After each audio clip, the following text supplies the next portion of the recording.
অপুষ্টিতে মায়ের বুকের দুধ নেই, অভাবের সংসারে যমজ দুই সন্তানকে কোটার দুধ কিনে খাওয়ানোর সামর্থ্যও নেই, অসহায় বাবা মা।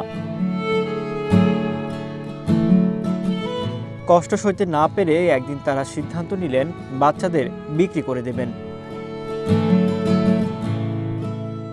নিদারুণ কষ্টের এই গল্প নেত্রকোনা শহরের পৌর এলাকার আনন্দবাজারে থাকেন রাজন ও সীমা দম্পতি।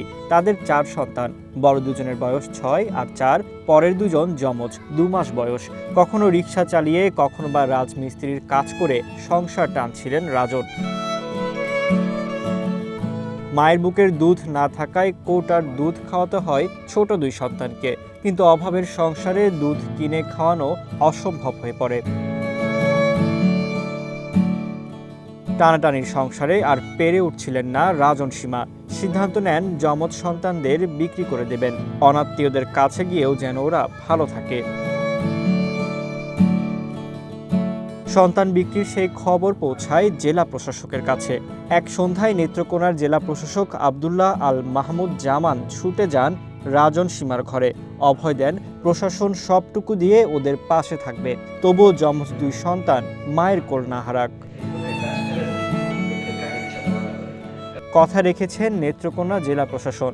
পুনর্বাসনের অংশ হিসেবে মঙ্গলবার রাজনকে পৌরসভার লাইসেন্স সহ একটি ব্যাটারি চালিত রিকশা হস্তান্তর করা হয়। পাশাপাশি রাজন সীমা দম্পতির জীর্ণ ঘরটি মেরামত করে দেওয়ার কাজও শুরু হয়।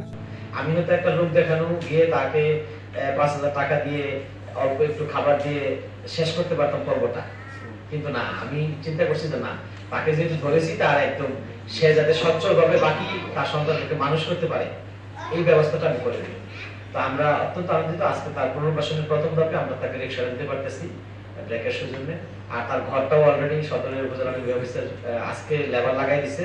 তার ঘরটা একদম সুন্দর করে পুনর্নির্মাণ করে বসবাসের উপযোগী করার জন্য যা যা দরকার আমরা এটা করে দেবো, যাতে এই 4টা সন্তান নিয়ে সেখানে স্বাচ্ছন্দ্যে থাকতে পারে। এই কাজটাও শুরু হয়েছে আলহামদুলিল্লাহ আজকে থেকে, এটাও কাজ কমপ্লিট হয়ে যাবে ইনশাআল্লাহ। তাকে এই যে সহযোগিতাগুলো করব, সে আবার এগুলা মানে সবগুলো সহায়তা নিয়ে সে স্বাবলম্বী হওয়ার পথে কতটুকু অগ্রসর হচ্ছে, এটার জন্য আমরা তার সাথে আজকে একটা চুক্তি স্বাক্ষর করবো।